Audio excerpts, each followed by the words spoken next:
All right. Hey there, everyone, and welcome to a new episode where we're going to talk about religious obsessions and specifically the fear of offending God. And so, in this episode, this is a continuation on our series on intrusive thoughts. And specifically, generally speaking, we're talking about OCD, but this can be any form of anxiety, right? But with OCD, what happens is people get, these intrusive thoughts that happen, right? And they know they're ego dystonic, right? They know they're not thoughts that are logical, but they're thoughts that kind of get stuck in this loop again and again and again.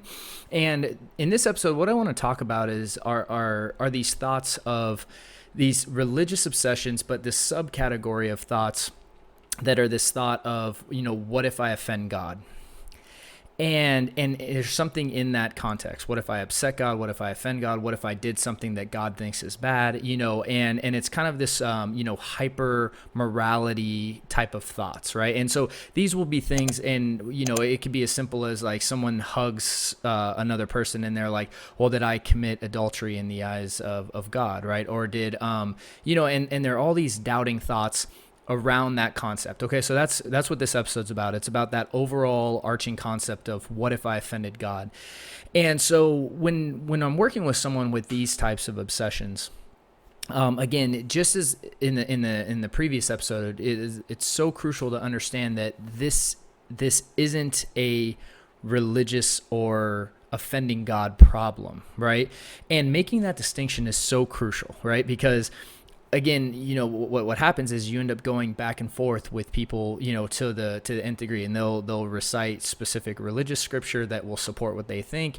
And again, what's happening is they're in that fear lens, they're in that OCD anxiety lens. So their senses are very heightened and they're hyper aware, and they're just not seeing things clearly, right? So part of treatment is getting people out of that lens, and so that they can look at the problem objectively without this big emotional component, because that's what's really happening is these thoughts are appearing kind of in their conscious awareness, and they're causing such a high emotional spike that they're ultimately seeking answers to bring down that emotional spike, right? And they believe that the fact that they have this huge emotional attachment to this thought validates that it must be real. Okay. And that's generally the problem when it comes to facing these thoughts. So, oftentimes I've heard of people that like they'll go and get reassurance, right? So let's talk about some of the compulsions that people will do, right? Because again, we have the four components that we look for with the OCD loop of, you have the thought, right, which is the intrusive thought. You have the emotional or affective component where you have the anxiety spike or the doubt spike. And then you have the compulsive behavior that generates the fourth part, which is the relief, right? And so with compulsions, they'll be really tricky because people will do things like pray, right? And so it's like they'll get afraid, oh my gosh, I offended God. So they have to pray, because they think if they don't pray that they'll go to hell or, this and that, right? And there'll be consequences. And so the prayer will give them relief temporarily, but then they'll have the thought again. And so if I'm working with someone with this, it really is about distinguishing whether it's a religious problem or a God problem or a OCD and anxiety problem. And if the person's been praying about the same thing again and again and again and again and again, well, then that kind of shows that it's an OCD problem, right? And then they'll also do things, some other common compulsions can be asking for reassurance from their religious leaders or pastors or priests, things like that from church, and they'll go to that person and they'll confess their sins, or they'll ask for reassurance like, are you sure I didn't offend God? And then someone will eventually reassure them that no, they're okay, but then they'll ask again and again and again and again.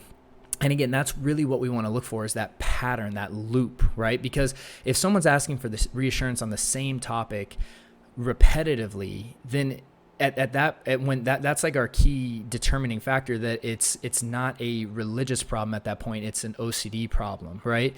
And if it's an OCD problem, we have to treat it like an OCD problem, right?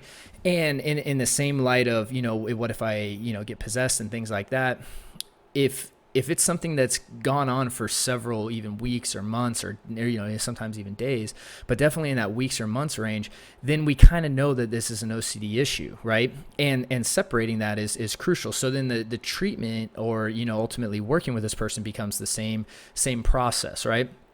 it becomes the idea of identifying the obsession, right? So in this case, what if I offended God? What if I did something that upset God?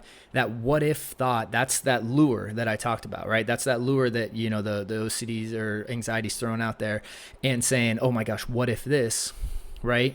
And as soon as you bite on that lure and you engage in it and you do compulsions, well, that's, again, showing that lure works. So it just keeps producing that thought again and again and again. So what we need to do is we need to remove the compulsive behaviors. And so we need to identify all the compulsions that are taking place, whether it's asking for reassurance, whether it's silently praying in your head, whether it's reading religious text, whether it's avoiding certain things, because it's related to that specific fear. So in this instance, right, if someone was afraid of, let's say they, wore a dress, right? I mean, I remember I worked with someone that had this obsession, and there was this lady that was worried that she wore a dress and God might, have thought it was too provocative, right? And it was something that happened, and then she never wore it again. And, and then so part of the treatment was actually like having her like put on the dress in her home, right? And sitting with that anxiety and uncertainty, because part of it is this idea of actually experiencing and doing the things that to trigger up the OCD. Because again, this isn't a God. Once we separate that idea that this isn't a God or religion problem, right? And that's not what we're actually dealing with. We're dealing with an OCD thing. Then we have to actually do the exposures and remove the compulsions to allow that anxiety to surface and to ultimately habituate the anxiety, right? Because once we're able to habituate the anxiety, that removes the emotional component out of the situation, and you can view the problem in a much more logical or, common sense approach. But as long as there's that heightened anxiety there, then then it's always going to be confusing, and they're going to be in that kind of distorted lens. And that's the hard part about treating with religious obsessions is people will say, well, I need to pray because, it's part of my religion. And so again, like I'll never forbid someone from praying or something like that, but it's what are you praying about? If you're praying about something that you've been praying about and praying about and praying about in a fear and anxiety basis, and that's relieving the anxiety temporarily, but then it keeps coming back, well, we know that that's actually turned into a compulsive behavior, right? And it's not that prayer is bad.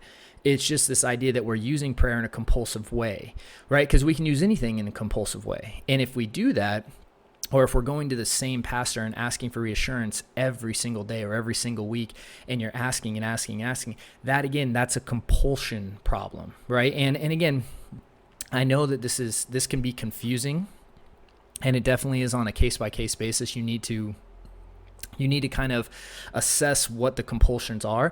But the main part of treating these kind of thoughts of, what if I offended God, is first assessing what kind of problem is this? Is this actually, an offense to God or a sin problem or all that? And once we can determine that it's an OCD or an anxiety problem because it's something that's just looped again and again and again, well, then we have to look at it like an OCD problem only. We can't blend the two. We have to say this is an OCD problem. And now that we know it's an OCD problem, we have to remove the compulsions so the anxiety goes down. And then once the anxiety goes down, that will allow you to, see the situation much more clearly.